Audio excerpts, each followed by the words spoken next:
На собрании мирнинских представителей Ассамблеи народов Якутии подчеркнули важность укрепления межнациональной дружбы и согласия, особенно на фоне происходящих общественно-политических событий, ведущих к разобщению братских народов. Какова при этом роль Ассамблеи, знает Владислав Солдатенко. Как сохранить гражданское единство в самой многонациональной стране, причем на фоне постоянных попыток извне разжечь межэтнические конфликты. Об этом и текущей геополитической обстановке говорил на встрече с представителями Ассамблеи глава района Ришат Юзмухаметов. Он подчеркнул важность принятых государственных и республиканских программ, направленных на укрепление общества. Вот это стало веским основанием вновь нам всем осознать смысл, стратегию и тактику нашей внутренней политики и осмыслить состояние межнационального мира и уровень согласия в российском обществе, эффективность национальной политики. Ассамблея народов республики и Мирнинское отделение уже почти 20 лет работают на укрепление дружбы и согласия между выходцами из республик бывшего Советского Союза.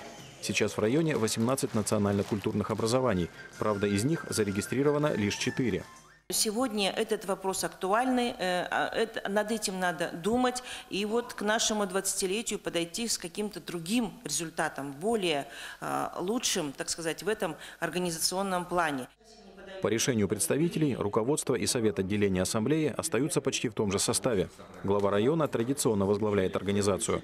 Первые лица поселений теперь тоже не остаются в стороне. Главы муниципальных образований несут личную ответственность, как выбранные должности, за сохранение межнационального согласия и мира на территории своих муниципальных образований. На встрече говорили о создании молодежной ассамблеи народов и о том, кто мог бы продолжить начатое дело в будущем. Этот вопрос остается проблемным.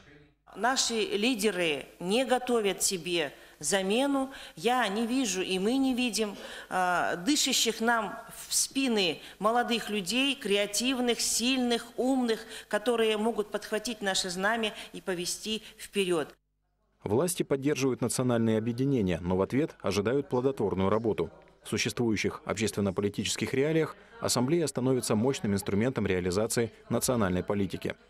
Очень важно наладить взаимодействие и подставить свою руку, свое плечо в тех направлениях, где не получается это сделать органам государственной власти и местного самоуправления.